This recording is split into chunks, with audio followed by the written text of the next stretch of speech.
Buenas tardes, amadas hermanas. Estamos finalizando nuestro curso Más allá de mi lista de oración, lo que nos enseñan las cartas de Pablo. Este es el libro de Wendy Bello y hemos estado disfrutando durante todo este año, desde el noviembre 17 del 2024, el estudio de este libro.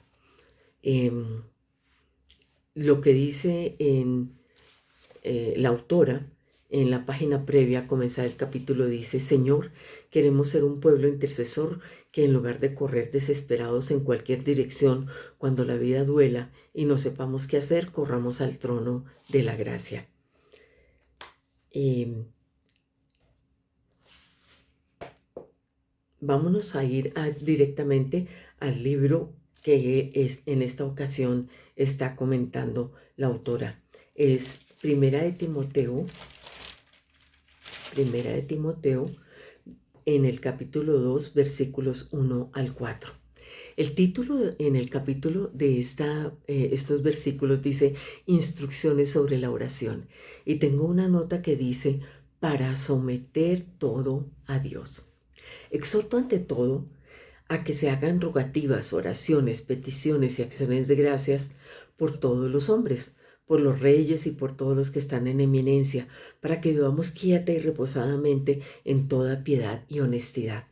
Porque esto es bueno y agradable delante de Dios nuestro Salvador, el cual quiere que todos los hombres sean salvos y vengan al conocimiento de la verdad. La autora primero relata su historia, eh, de cómo por primera vez pudo votar en su vida, cosa que no había hecho porque en su país de origen, Cuba, esto no es permitido.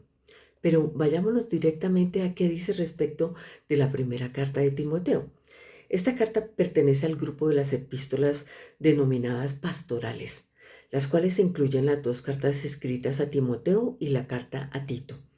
Se les llama así porque están dirigidas a hombres que tenían responsabilidades pastorales encomendadas por Pablo en las iglesias de Éfeso y Creta.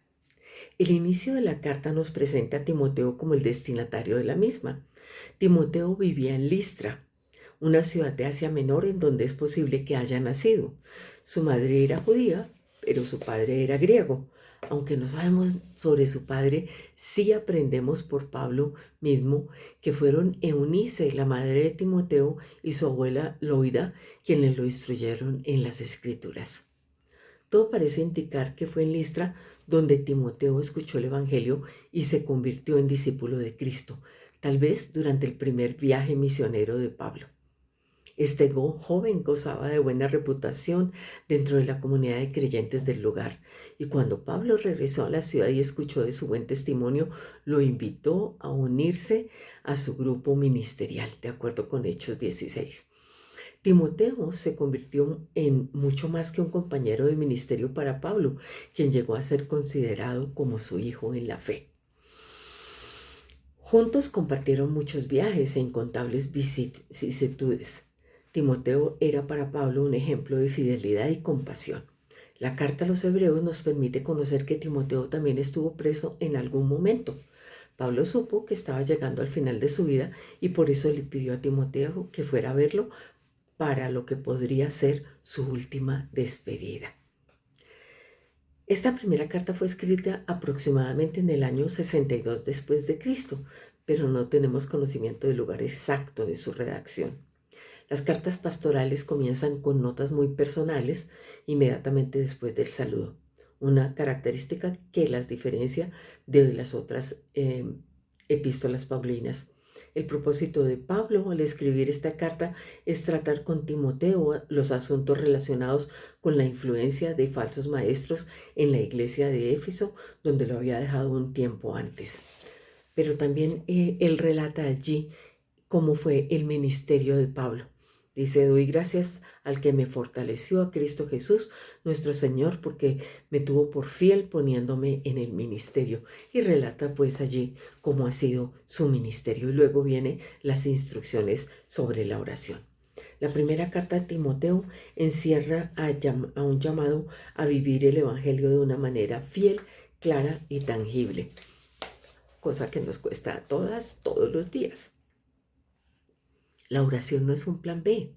Cuando Pablo llega al punto de la carta donde ahora encontramos el capítulo segundo, hace un llamado a perseverar en la oración y usa una palabra que no debemos perder de vista: exhorto, exhorto. Hay algo muy interesante porque se trata de la misma palabra que en el capítulo anterior se tradujo como ruego. Tal te rogué, tal como te rogué al salir para Macedonia. eh, en el capítulo 1, versículo 3. El término griego parakaleo tiene un significado muy amplio que puede implicar un llamado, exhortación, amonestación y también una invocación o súplica. Pablo lo usó en casi todas sus cartas de una manera u otra. En este caso podemos percibir el sentido de urgencia por la forma en que escribe. Exhorto pues, ante todo, que se hagan plegarias, oraciones, peticiones y acciones de gracias. En primer lugar, Pablo inicia esta sección de su carta donde hablará sobre la vida de la iglesia, exhortando o llamando a la oración. Este tipo de llamado nos indica que debemos prestar atención. Pablo enfatiza la urgencia de que primero que nada los creyentes se reúnan a orar. Solemos orar cuando la situación está fuera de control porque se nos agotan los recursos, no tenemos alternativas, nos sentimos incapaces de hacer nada o porque estamos desesperadas. Y si cualquiera de estos escenarios califica para caer de rodillas y clamar sin cesar, pero ¿por qué esperar a ese punto para hacerlo? Es lamentable que por defecto muchos creyentes corran primero a Google y después a la oración, que resulte más natural llamar a alguien antes que llamar al Señor. Me recuerda el concurso ese de llamada a un amigo. Entonces le puse aquí en el libro, ojo, ojo, porque en muchas ocasiones sí hacemos esos. Inclusive llamamos a la persona y ponemos por excusa de que "Ay, tengo tal problema que por favor ayúdame a orar". Y empieza uno a contarle antes de haberle contado a Dios lo que uno está viviendo. Si a ustedes no les ha pasado, a mí sí. La escritura nos muestra una y otra vez que la oración es el plan A y no el plan B.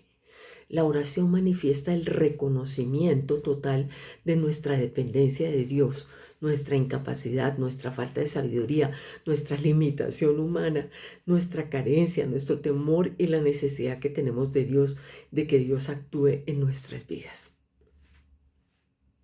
Ay, cuántas veces hemos sido tan orgullosas o tercas, no sé cuál sería el término, que creemos que podemos resolverlo. Cuando oramos estamos representando nuestra total rendición y reconocimiento de que no somos Dios. De ahí que Pablo en su carta presente esta exhortación cargada de urgencia, como si percibiera que no basta con decir oren. El apóstol misionero escribe de forma muy específica que se hagan rogativas, dice en la versión de Reina Valera, y aquí dice plegarias, oraciones, se utiliza la misma palabra, peticiones, lo mismo, y acciones de gracias por todos los hombres. Cuando lo leo, dice la autora, me pregunto por qué quiso repetir la palabra que suelen ser sinónimas. ¿Sería algo por motivos literarios? No, no creo. Me inclino a pensar, dice la autora, que es parte de su deseo de acentuar con bastante énfasis la necesidad de oración en la iglesia y por eso usa estas palabras que pueden ser intercambiables, pero que al mismo tiempo nos hablan de hacer todo tipo de oración a favor de todo tipo de personas, como lo analizaremos después. Aunque no existe una diferencia marcada entre ellas, me parece enriquecedor que veamos los matices sutiles de cada una de las palabras usadas. Plegarias, y como les digo ya es rogativas, Se trata de una petición urgente que es muy cercana al corazón. Oraciones. Pablo utiliza esta palabra con más frecuencia para referirse a la oración, pero siempre implica hacerlo fervientemente. Peticiones está más ligada a la intercesión y se usaba en la literatura griega para expresar lo que una persona hace cuando se acerca a un rey. Pablo utiliza entonces todas estas palabras tan semejantes, incluyendo la que decía yo de Reina Valera, rogativas, ruego, de la cual ya habló la autora anteriormente. Pablo utiliza todas estas palabras tan semejantes para instruir a Timoteo para que cuando se reúnan los creyentes a orar, lo hagan con intencionalidad, urgencia, fervor y con la disposición de no solo de orar por ellos y sus necesidades, sino también de interceder por los demás. Y que esto último nos vamos a detener a verlo en las siguientes secciones de este capítulo. El que intercede por nosotros. El diccionario real de la academia define interceder como hablar en favor de alguien para conseguirle un bien o librarlo de un mal. Cuando hablamos en términos de la oración, la intercesión es ir ante Dios para pedir algo a favor de otros. Las escrituras nos enseñan de alguien que intercede todo el tiempo a nuestro favor, en beneficio de todos los creyentes. Es el propio apóstol Pablo quien habla de este tema en Romanos 8, uno de los capítulos más conocidos del Nuevo Testamento. Vayámonos allá a ver qué versículos nos va a citar la autora. Romanos, capítulo 8. Recordemos que ese capítulo 8 se llama Viviendo en el Espíritu y tiene la módica suma de 39 versículos. Clave. Pablo nos presenta en ese capítulo el contraste o la diferencia inmensa en la nueva vida a la que los creyentes tienen acceso gracias a Cristo, la vida en el Espíritu. Una vida en la que nunca más seremos esclavos del pecado y la muerte. Luego de esa gran declaración, leemos en los versículos 26 y 27, o sea que ya hemos pasado varios versículos, pero voy a mirar algunos que quisiera que reflexionemos sobre ellos porque me recordó en este momento cuando en alguna ocasión estuvimos mirando todas esas características del Espíritu Santo y sin lugar a dudas esta de ser intercesor de nosotros es muy importante. Pero vamos a ver qué dice este capítulo que cita la autora para tener un recorderis de lo importante de viviendo en el Espíritu, que nos cuesta tanto, que lo confieso que me cuesta. Ahora pues ninguna condenación hay para los que están en Cristo Jesús, los que no andan conforme a la carne, sino conforme al Espíritu. Porque la ley del Espíritu de vida en Cristo Jesús me ha librado de la ley del pecado y de la muerte. ¿Cuántas veces recordamos cosas y nos sentimos, no diría yo condenadas, pero sentimos algo de culpa, de pronto algo de vergüenza, algunas emociones de aquellas que nosotras como mujeres manejamos y sabemos? Pero Él nos recuerda que ninguna condenación hay para los que están en Cristo Jesús. Porque la ley del Espíritu de vida en Cristo Jesús me ha librado, nos ha librado de la ley del pecado y de la muerte. ¿Por qué? Porque todo fue posible por el Hijo de Dios que fue enviado a la tierra para salvar a esta humanidad tan malvada. Y Dice así la palabra, porque lo que era imposible para la ley por cuanto era débil por la carne, Dios enviando a su Hijo en semejanza de carne de pecado y a causa del pecado condenó al pecado en la carne para que la justicia de la ley se cumpliese en nosotros, que no andamos conforme a la carne, sino conforme al Espíritu. Y más adelante dice en el versículo 9, mas vosotros no vivís según la carne, sino según el Espíritu, si es que el Espíritu de Dios mora en vosotros. Y si alguno no tiene el Espíritu de Cristo, no es de él. Le damos gracias al Señor de que esa obra redentora en nosotros nos sella con su Espíritu Santo. Fue una de las cosas que vimos respecto al Espíritu Santo, nos sella.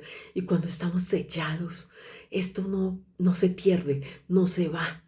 No, no es que ahora, mañana estoy condenada, hoy no estoy condenada. No, esto es seguridad, porque el Espíritu Santo mora en nosotros y nos redarguye de pecado y nos limpia y nos sana y nos alienta a que continuemos pegados de Cristo.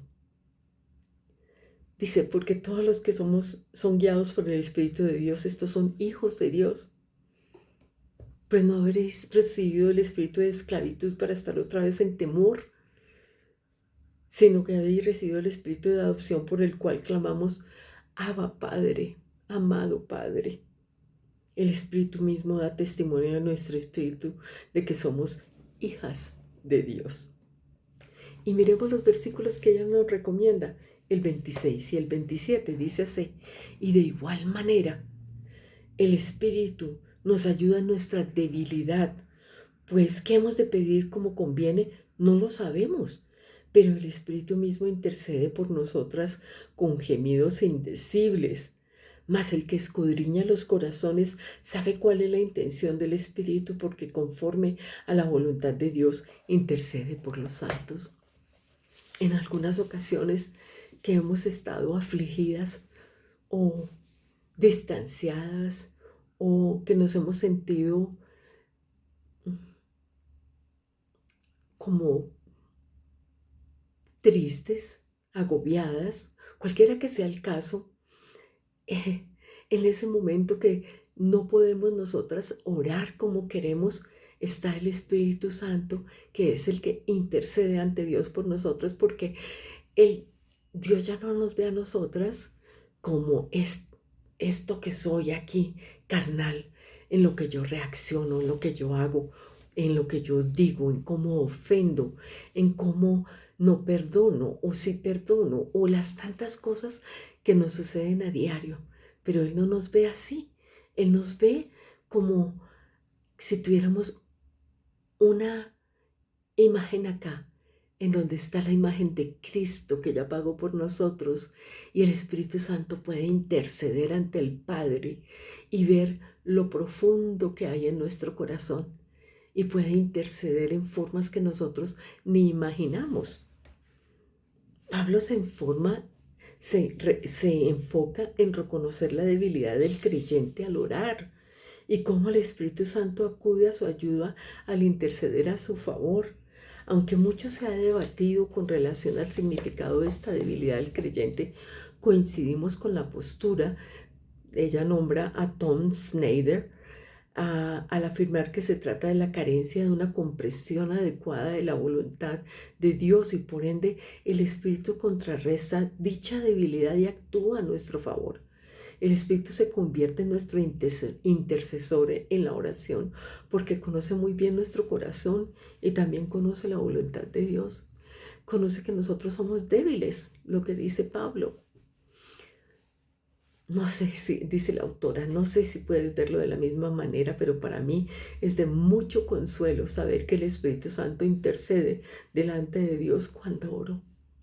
Y yo también le doy gracias, que si no fuera por Él, mi vida de oración sería completamente vacía, porque en ocasiones no sé qué decir y no acudo a Él inmediatamente. Pero Él intercede por nosotras, y Él puede interceder por cada una de ustedes cada vez que lo necesite. Dice la autora, tengo que reconocer que a veces no sé cómo hacerlo, no sé exactamente qué pedir a Dios en una situación determinada, porque como ya leímos, no conozco su voluntad. Eso me consuela y me da paz, incluso cuando nuestras oraciones están un tanto torcidas, cuando podamos estar orando con dudas o incertidumbre sobre nuestros motivos. El Espíritu intercede en nuestra debilidad y a nuestro favor, porque conoce perfectamente nuestros corazones y circunstancias. Además, como conoce la voluntad de Dios, orará por lo mejor y la respuesta que recibiremos también será la mejor. Bendito Dios que no nos ha dejado solos y que nos dejó el Espíritu Santo. Como decía, si no fuera por Él, si no fuera por el Espíritu Santo, ¿qué sería de mí cuando estoy abatida? Cuando las lágrimas no me dejan pensar, estoy simplemente pensando en que estoy desocupando mi tanque emocional y no acudo a mi Padre Celestial. Pero el Espíritu Santo intercede por mí e intercede por ti. Pégate de Él para hacer rogativas, peticiones, para interceder por otros, para dar acciones de gracias. Todas estas cosas que podemos hacer a través de la oración, en que en muchas ocasiones estamos bloqueadas y no podemos. Yo le ruego al Señor que este estudio nos haya traído no solo conocimiento, porque no se trata de eso, sino convencimiento de que necesitamos de Él, orando como Él nos ha estado enseñando. Que es difícil, sí. Que hay veces no tomamos el tiempo, sí. Que hay veces no sabemos qué decir, sí. Que somos débiles, sí. Que somos indisciplinadas, sí. Pero Cristo, Cristo pagó por toda esa imperfección nuestra, toda. Y Dios nos ve a través de Cristo y el Espíritu Santo intercede por nosotras para todas nuestras necesidades, aún las más profundas que no compartimos sino con Dios. Así es que anímate a orar de esa manera. Extraño el poder compartir las reuniones que teníamos eh, donde podía observar sus caras, sus sentimientos, expresar alegría por vernos, pero ruego al Señor que nos dé la oportunidad de reunirnos en algún momento de acuerdo con su misericordia. Que estén bien.